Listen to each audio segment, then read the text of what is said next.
Alright, we're here with Nicholas. We're checking out Yatagarasu, which is an all-new hardcore 2D fighting game. And why don't you go over and explain a little bit exactly what it is and why a fighting game community should be excited about this game. Sure. My name is Tyron Rodriguez, and I'm with Nicholas. I'm the producer on Yatagarasu. And what we've done is we are working with the original developer, Circle Edge, who they have a pretty big pedigree. They work for a little company called SNK. They took off and they started their own group to make this fighting game. They worked on KOF, I believe it was 99 to 2002, which are basically the good ones. Yes, they were. And they went along to make something that looks along the lines of an SNK game, but is heavily inspired by something like Third Strike that has a parry system. It's got a good combo system, cancel system, block breaker, overheads, throws, etc. And 8 characters, 1 secret boss, and we're bringing it to 3DS eShop. Alright, now, originally the game was a PC title in Japan. Has there been any discussion about possibly bringing that version over to Steamworks or anything else at this point? So if any fans know, our background is we work with other developers and we collaborate and really come up with good ways to make their games grow. We work with Cave Story, we work with VVVV, Night Sky, we work with 1001 Spike, and we usually, actually typically listen to the players. We released Cave Story on the Wii, initially through WiiWare, and we kept hearing, we want it on Steam, we want it on Steam, we want it on Steam. We talked to Valve and they wanted it, and we made it happen. So if we get a similar feeling from players and they say, oh, we really want it on Steam, well, hopefully we can make it happen. So I talk to Circle Edge, talk to Valve, and see if we can get it on there.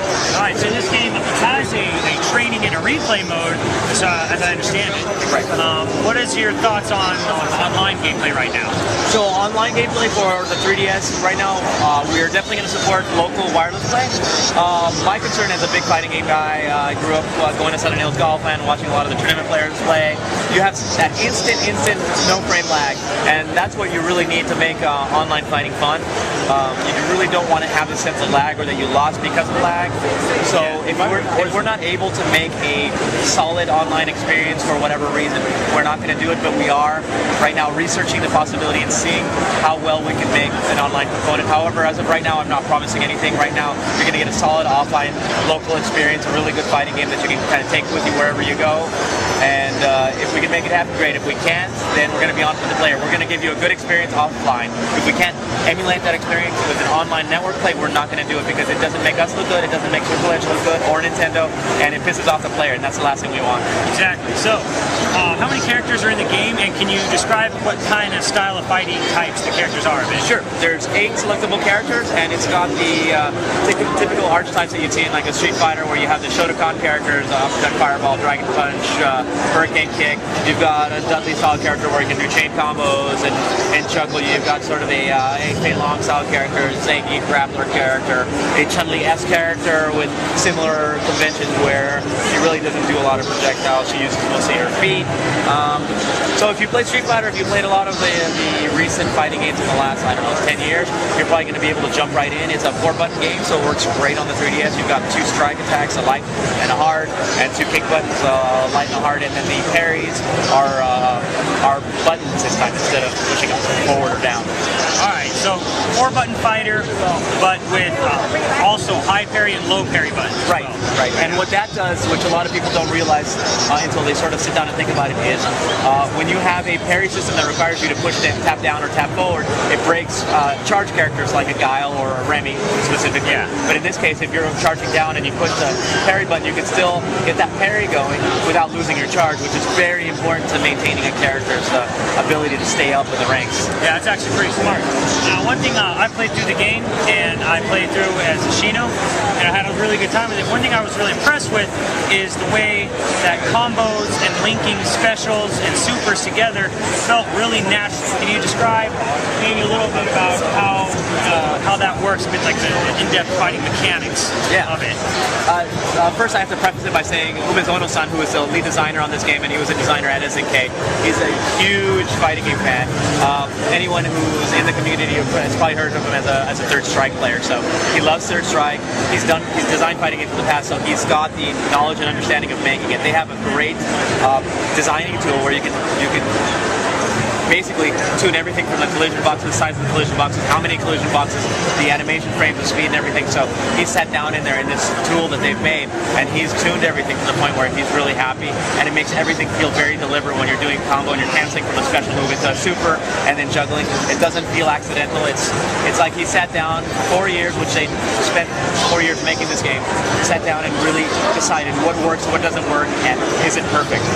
Nice, excellent. So what can you tell me a little bit about the commentary system? I know there's like an optional sort of announcers or commentary people that are in the game. Yeah, this has caught I think the fighting game community by surprise, because this is really the first game that I can think of that has sort of a live commentary that emulates the arcade experience, where if you recall like the Daigo moment where he did an amazing parry with Chun-Li and Ken, you heard the crowd going crazy, but you still heard people talking throughout, and you see it at tournaments, but you also see it at regular arcades.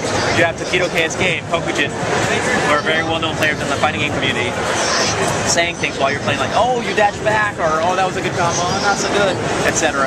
And it's as I said, a very unique element, because it makes it feel like somebody's constantly watching it. And it is optional, so you can turn it on and off. For the North American, European release, we are considering localizing it so that we'll also include, not replace, but also include additionally American players to commentate on it. But that's pending auditions and seeing who the best guy out there is, or even girl out there is, to really supply that commentary and get their photo and face in the game to be ultimately legendary. All right, so it all sounds pretty good.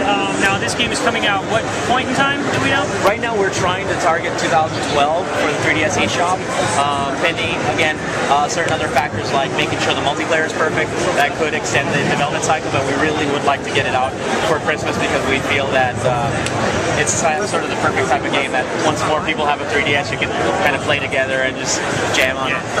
Exactly. So, everything looks good about it so far. It's going to be a perfect companion piece. If you're a Third Strike player, this is probably a game you definitely want to look into, I would say.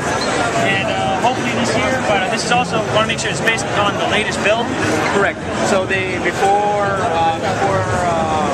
this year, they were up to 4.1, which didn't include a boss, some tuning, didn't include story elements, and the version that will appear on eShop is 4.2, which includes a new secret boss, additional background that's been returned, as well as some additional characteristics and tuning, and the 3DS version will also include 3D layering. So we're going to spend a lot of time making sure the game really pops out.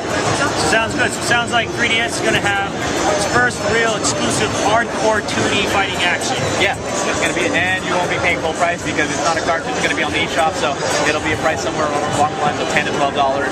Direct download, wave of the future. Yes. All right. Well, thank you for your time. Thanks a lot. We're looking forward to this a lot. I had a lot of fun with it, and I know the Online Warrior and all his fans will have a lot of fun playing it too. So thank you for your time, and hope to hear more from it soon. Thanks a lot. Thank you.